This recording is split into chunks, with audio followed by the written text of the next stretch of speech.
नमस्कार, अपना बिहार में स्वागत है आपका। मैं हूं आपके साथ सिरांधा शेखर। मुंगेर पुलिस को बड़ी कामयाबी मिली है। दियारा इलाके में चल रही नकली अंग्रेजी शराब की फैक्ट्री का पुलिस ने खुलासा किया है। बरियारपुर प्रखंड के डुमरिया टोला में अंग्रेजी शराब बनाए जाने की दरअसल सूचना मिली थी, जिसके बाद मुंगेर एसपी लिपि सिंह ने बड़े रैकेट को पकड़ने के लिए 4 टीमें बनाई थी। 18 दिन तक पहले रेकी की गई। 3 दिन पहले ये तय किया गया कि कैसे छापेमारी की जाएगी और उसके बाद 28 घंटे तक लगातार छापेमारी की गई। तो मुंगेर पुलिस को बड़ी कामयाबी मिली है। अंग्रेजी शराब की फैक्ट्री का खुलासा हुआ है। दियारा इलाके में नकली शराब बनाई जा रही थी।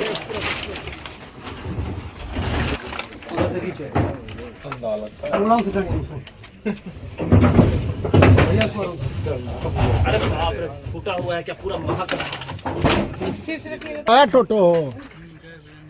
और डुमरिया टोला में हर घर के पीछे दरअसल एक झोपड़ी बनाई गई थी और झोपड़ी में ही शराब को बनाने का काम चलता था।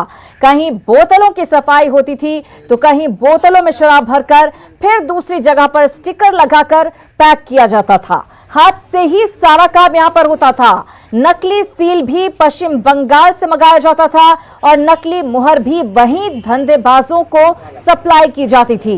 ढक्कन, सील, रैपर, स्टिकर और शराब के ढक्कन पर लगने वाले मुहर सभी पश्चिम बंगाल से आते थे और यहीं पर शराब की पैकिंग हो जाती थी। 375 ml शराब की खाली बोतलों को दूसरे जिलों से खरीदकर मंगाया जाता था और साफ करने के बाद उसमें नकली शराब बनाकर पैक कर आसपास के जिलों में सप्लाई की जाती थी। यानी कि पूरी प्लानिंग के साथ नकली शराब कैसे असली लगे, इसका पूरा इंतजाम यहां पर किया गया था।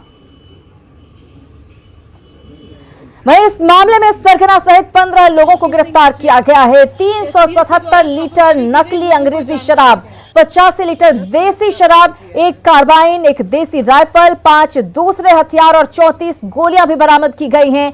1,69,000 रुपए नकद भी बरामद किए गए। इस मामले को लेकर हरिन मार थाने में प्राथमिकी दर्ज की गई है। नहीं, आपने बोला है आपको कि एसटीएफ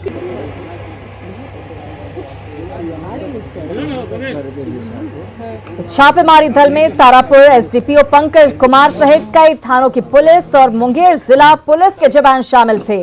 पूरे दियारा इलाके की घेराबंदी कराई गई थी और इसके बाद मनीष पटेल नाम के एक शख्स को हिरासत में लेकर पूछताछ की गई। करीब 48 घरों की तलाशी ली गई, जिसके बाद बड़े पैमाने पर शराब बनाए जाने के खेल का भंडाफोड़ हुआ। मनीष पटेल ही इस गोरख धंधे का मास्टरमाइंड है और उसी ने शराब बनाने की फैक्ट्री लगा रखी थी। काफी संगठित तरीके से मनीष पटेल इस काम को कर रहा था। गांव के लोगों को प्रभाव में लेकर उन्हें रुपए का लालच देकर इस धंधे में शामिल किया था। जाहिर है इसे एक बड़ी कामयाबी पुलिस के लिए कहा जा सकता है। घंटे की वहाँ पे छापामारी लगी। वहाँ पे जितने भी घर थे करीब 48 उनको जो है सबको देखा गया और वहाँ पे हम लोग को काफ़ी अच्छी सफलता मिली। वहाँ पे हम लोगों ने अवैध जो है अंग्रेज़ी शराब बनाने वाली देसी फैक्ट्री का उद्भेदन किया। काफ़ी भारी मात्रा में वहाँ पर हम लोग को 377 लीटर जो है निर्मित जो आपका ये स्पूरियस लिकर होता है, साथ में 85 लीटर देसी शराब, उसके साथ करीब उसका बनाने का आपको स्पिरिट, फ्लेवर, जो स्टिकर वगैरह होता है जो ये सब लोग बंगाल से मंगाते हैं, वो सब बरामद हुआ। इनका जो मास्टरमाइंड है मनीष पटेल, उसको 14 उसके साथियों के साथ गिरफ्तार किया। एक बोलेरो गाड़ी और कई तरह के मोबाइल फ़ोन्स और जो भी सामान यूज़ होता है नकली दारू बनाने के लिए, हम लोगों को करीब 7500 खाली बॉटल्स भी वहाँ मिली हैं। 40,000 के आसपास स्टिकर भी मिले हैं। जो सील करने के लिए बॉटल किया जाता है वो भी मिला है। तो एक तरीके से वहाँ पर, क्योंकि वो दुर्गम क्षेत्र था और थोड़ा मुश्किल था, हम लोगों ने इसमें काफ़ी मेहनत की। काफ़ी प्रशंसनीय कार्य है ये हमारे मुंगेर पुलिस का। तो हम लोगों ने करीब 2 हफ्ते की जो मेहनत है वो हम लोगों ने फाइनली सक्सेसफुल हुई। और चलिए आगे बढ़ते हैं। वर्चुअल रैली के बाद नीतीश कुमार अब जनसभा करेंगे। कल से 2 दिनों तक नीतीश कुमार 8 विधानसभा क्षेत्रों में चुनावी जनसभा को संबोधित करेंगे। 14 अक्टूबर को 4 जगहों पर सीएम नीतीश सभा करने वाले हैं, यानी कि 2 दिनों तक लगातार उनकी सभा होगी। ये सभा हम आपको बता दें कि बांका के अमरपुर, भागलपुर के सुल्तानगंज, इसके साथ ही मुंगेर के तारापुर और पटना के मोकामा में होगी।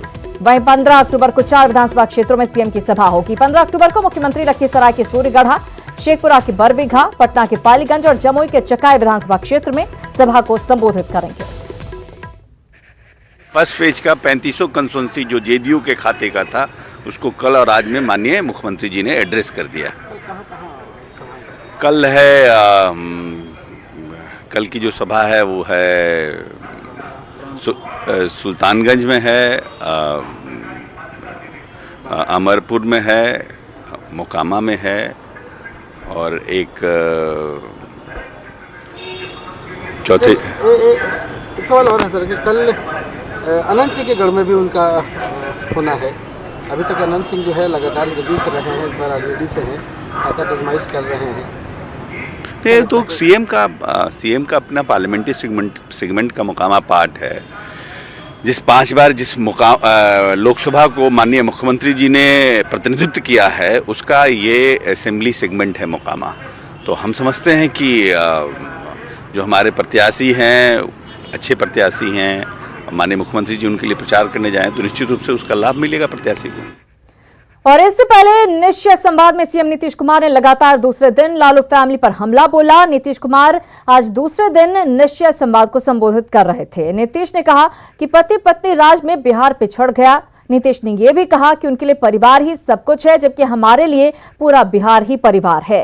विपक्ष के पास काम करने का अनुभव नहीं है। सीएम ने यह भी कहा कि न्याय के साथ विकास जारी रहेगा और सरकार 50 साल को ध्यान में रखकर काम कर रही है। सीएम ने पंचायत चुनाव में आरक्षण को अपनी सरकार की देन बताया। साथ ही अल्पसंख्यकों और युवाओं के लिए विशेष योजना के साथ ही बेटों के साथ बेटियों को भी साइकिल देने का जिक्र किया। क्या हुआ था भागलपुर में दंगा, कैसा भयंकर दंगा हुआ था। इस देश के कुछ ही दंगे ऐसे हुए जिस तरह का वहां हुआ, लेकिन कोई सजा करवाने का काम या लोगों को राहत देने का काम कहां हुआ, जब हम तो जानते थे कि वहां कुछ नहीं हो रहा। और जब 2005 में हम यात्रा पर थे, न्याय यात्रा पर, तो वहां हमारे पार्टी के अनेक लोग जो अल्पसंख्यक समुदाय के थे, एक एक बात बैठ करके हमको जो बताया।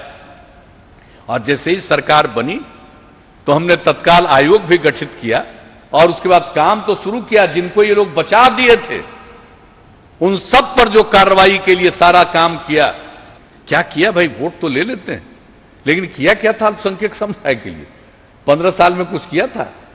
हमारे भाई अशोक चौधरी जी फिगर बता रहे थे अभी कि क्या बजट होता था। हम उसको दोहराना नहीं चाहते, लेकिन जरा बता दीजिए। हम एक ही बात कहेंगे कि ये लोग वोट ले लेते हैं, लेकिन जरा बताइए तो कोई काम किया है क्या? महिलाओं के कहने पर शराबबंदी लागू किया, बाल विवाह और दहेज प्रथा के खिलाफ अभियान चला। ये सब काम हम लोग करते रहे तो बहुत लोगों को शराबबंदी जो महिलाओं के कहने पर लागू किया, उसके चलते हमसे है बहुत चीड़ भाई। हालांकि गड़बड़ करने वाला लोग तो कितना भी काम करिए, कुछ ना कुछ तो गड़बड़ करने वाला लोग होगा ही, लेकिन कुछ लोगों को बड़ी चीड़ है हमसे। अरे काम करते रहते हैं तो हम लोग तो एक एक काम किया है। विकास का काम किया, कानून का राज स्थापित किया, न हम किसी को बचाते हैं न किसी को फंसाते हैं। और हर प्रकार से जितना काम हुआ लोग बोलते रहता। आप जान लीजिए 2018 में जो प्रकाशित हुआ देश भर का आंकड़ा, बिहार का अपराध के मामले में इस देश में 23वें नंबर पर है नीचे। इधर पार्टी की ओर से टिकट काटे जाने के बाद गोपालगंज के बरौली से आरजेडी विधायक मोहम्मद नेमतुल्लाह ने तेजस्वी यादव पर बड़ा हमला बोला है। उन्होंने कहा कि 2 करोड़ नहीं देने पर पार्टी ने उनका टिकट काट दिया है। साथ ही कहा कि तेजस्वी जिस मनमाने तरीके से पार्टी चला रहे हैं, उससे आने वाले दिनों में पार्टी का अस्तित्व ही खत्म हो जाएगा। चौधरी साहब ने कहा, हमसे कहा फोन करके कि 2 करोड़ का ऑफर हुआ है। दीजिएगा। तो हमने कहा कि मंत्री रह चुके हैं, आप 2 करोड़ दीजिए। अभी हम कहाँ से देंगे, हम कमाए हैं कोई कि हम देंगे। इस तरह से ये अपना कबर अपने खोद रहे हैं। ये हमारी पार्टी के लोग आज लालू प्रसाद की अनुपस्थिति में जिस तरह से ये लोग चला रहे हैं पार्टी को, लगता है कि पार्टी बचने वाली नहीं है, धरातल में जाएगी। और बिहार बीजेपी प्रभारी भूपेंद्र यादव ने रोहतास के डिहरी में आरजेडी पर जमकर हमला बोला। बीजेपी प्रत्याशी के लिए प्रचार करने पहुंचे भूपेंद्र यादव ने कहा कि जो महागठबंधन को संभाल कर नहीं रख सका वो बिहार को क्या संभालेगा। उन्होंने बिना नाम लिए नेता प्रतिपक्ष तेजस्वी यादव पर हमला बोला। टायर की दुकान थी, मोटर पार्ट की दुकान थी। देश आगे बढ़ना चाहिए और हमारे सामने एक गठबंधन है, लेकिन गठबंधन है कैसा? लोकसभा के समय में वो गठबंधन बना, उसमें जीतन राम मांझी जी थे, महादलित के नेता थे। उन्होंने एक चुनाव लड़के देख लिया, भाई हाथ जोड़ते हैं, मेरे साथ तो धोखा हो गया। भाई जोड़े नहीं जोड़े मांझी जी ने उनसे हाथ, और उनको छोड़ा। उसके बाद कुशवाहा जी तो अलग ही चले गए। उन्होंने भी कहा कि आरजेडी ने धोखा दिया। उसके बाद वीआईपी पार्टी, अति पिछड़ा समाज का एक लड़का गलती से उनके पास चला गया, लोकसभा में तो सीटें दी, बाद में विधानसभा में ऐसा हाल करा कि उसने प्रेस कॉन्फ्रेंस में खड़े होकर कहा कि मेरी पीठ पे क्या घोंप दिया, क्या घोंप दिया। और इतना ही नहीं, झारखंड में झारखंड मुक्ति मोर्चा के साथ लड़े थे, वो तो पूरी सुविधा भी दे रहे हैं, लेकिन बेटे ने ऐसा हाल किया कि झारखंड मुक्ति मोर्चा ने भी कहा कि भाई इसके अंदर कोई राजनीतिक शिष्टाचार नहीं है। और केंद्रीय गृह राज्य मंत्री नित्यानंद राय समस्तीपुर के उजियारपुर से बीजेपी उम्मीदवार शील कुमार राय के नामांकन में शामिल हुए। बाद में उन्होंने कहा कि केंद्र और राज्य सरकार ने चौतरफा विकास किया है और चुनाव में एनडीए को 220 से ज्यादा सीटें हासिल होंगी।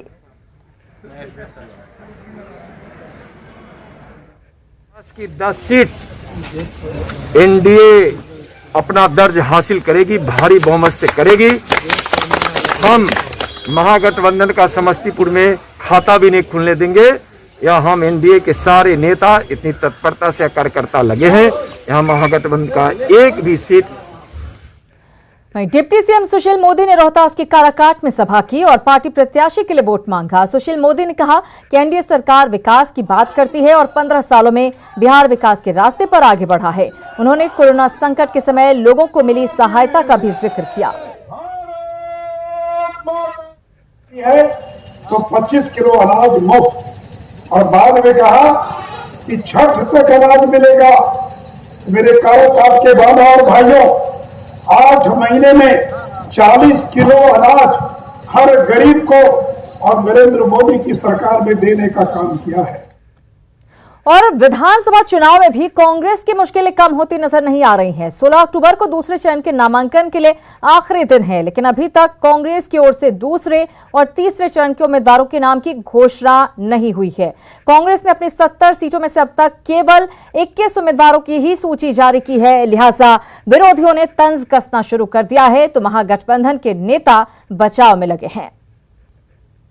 मीडिया में कुछ बातें चलती रहती हैं, लेकिन सच्चाई वो नहीं है। फैसले बहुत हद तक हो चुके हैं। 3rd फेज के कुछ सीट पर बाकी हैं, जिसको कल निपटा दिया जाएगा। 3rd फेज का नॉमिनेशन 22 तक है। थोड़ा विलंब हुआ है, जिन कारणों से हुआ है उस सबको पता है, लेकिन चुनाव में जिन्हें उम्मीदवार बनाना है उसको बता दिया गया है। इलेक्शन नॉमिनेशन का डेट खत्म होने वाला है पहले चरण का, लेकिन अगर सूची आप जारी नहीं कर पा रहे तो इसे समझ लीजिए कि आपका कॉन्फिडेंस लेवल कितना कमजोर हो चुका है। वह पटना पहुंचे कांग्रेस नेता राजीव शुक्ला ने दावा किया कि बिहार चुनाव में इस बार कांग्रेस का प्रदर्शन बेहतर होगा। राजीव शुक्ला का कहना है कि बिहार चुनाव में राहुल गांधी के साथ साथ प्रियंका गांधी से भी चुनाव प्रचार के लिए आग्रह किया गया है। बिहार चुनाव की तैयारियों के बीच कांग्रेस के सीनियर लीडर राजीव शुक्ला बिहार पहुंचे हैं। कांग्रेस बिहार में कैसी तैयारी कर रही है और क्या रणनीति बनाई जा रही है बड़े नेताओं के द्वारा, ये जानते हैं राजेश शुक्ला जी से। सर, क्या तैयारी यहाँ चल रही है आप लोगों की और कितने मजबूती के साथ इस बार आप चुनाव में उतर रहे हैं? पूरी तैयारी है चुनाव लड़ने की, काफ़ी मजबूती से चुनाव लड़ा जाएगा। हाईकमान भी इसको बहुत गंभीरता से ले रहा है। हाईकमान से अलग से भी मैनेजमेंट की कमेटी यहाँ पे बनाई हुई है जो अपना पूरा कार्य यहाँ पे करेंगे। तो प्रदेश की पूरी कार्यकारिणी, प्रदेश जो चुनाव कांग्रेस कमेटी है, उसके साथ साथ जो है AICC से भी लोग आके यहाँ पे इसका पूरा चुनाव का मैनेजमेंट देखेंगे और हमें लगता है इस बार निश्चित रूप से सफलता मिलेगी। लोग बदलाव के मूड में, लोग परिवर्तन चाहते हैं, मौजूदा सरकार को हटाना चाहते हैं क्योंकि उससे तंग आ चुके हैं। इसलिए मुझे लगता है यहाँ बदलाव होगा और मताधिकार से कोई भी वंचित ना रहे, इसको लेकर राजधानी के दिव्यांग युवा गली मोहल्लों से लेकर सड़कों पर जागरूकता अभियान चला रहे हैं और वोटर्स को जागरूक करने में जुटे हुए हैं। राजधानी के 8 दिव्यांग युवक मिशन इलेक्शन के तहत जगह जगह पर ट्राईसाइकिल से जाकर लोगों को वोट का महत्व बता रहे हैं और संकल्प दिला रहे हैं। मतदाता से ही लोकतंत्र की खूबसूरती बढ़ती है तो लोकतंत्र मजबूत भी होता है। बावजूद कोई वोटिंग से वंचित ना रह जाए, इसको लेकर राजधानी पटना के दिव्यांग युवा लोगों से जागरूक कर रहे हैं कि आप वोटिंग करने जरूर जाएं क्योंकि लोकतंत्र में आपका अधिकार है। देख सकते हैं हाथों में तख्तियां लेकर अलग अलग स्लोगन लिखकर जगह जगह जाकर लोगों से ये लोग अपील कर रहे हैं मोटर ट्राईसाइकिल के सहारे कि वोटिंग का समय आ गया है और आप वोटिंग करने जरूर जाएं। जरा बात करें दिव्यांगों से। जिला प्रशासन ने भी आपको जिम्मेवारी दी है, कितनी खुशी हो रही है? जी, मुझे बहुत खुशी हो रही है कि जिला प्रशासन इस बार दिव्यांगजनों के द्वारा मतदाता जागरूकता अभियान चला रही है और हम लगातार कह रहे हैं दिव्यांगजनों की सुनो पुकार, लोकतंत्र से चुनो सरकार। इस बार कोरोना काल है लेकिन हम लोग की उम्मीद है कि इस बार बहुत सारा वोट आए, अपना वोट दें और जो दिव्यांग भाई बहन अपने घर से नहीं निकलते हैं उनको भी हम लोग को मोटिवेट करना है, उनको भी अपना मत देने का अधिकार है। ये अब इस बार वोट असरदार दिखेगा, सभी लोग जागरूक हो रहे हैं, खास करके दिव्यांग जो भाई बहन हैं वो भी इस बार जागरूक हो रहे हैं और बुजुर्ग लोग को भी देख रहे हैं कि वो लोग भी मोटिवेट हो रहे हैं। और इस बार मुझे पूरा आशा नहीं, पूरा विश्वास है कि पूरे इतिहास में इस बार बिहार में रिकॉर्ड वोटिंग होगी। इसको लेकर ये लोग अभी से ही आश्वस्त कर रहे हैं कि वोटिंग परसेंटेज काफी बढ़ेगा और रिकॉर्ड वोटिंग हो पाएगा। कैमरामैन मनीष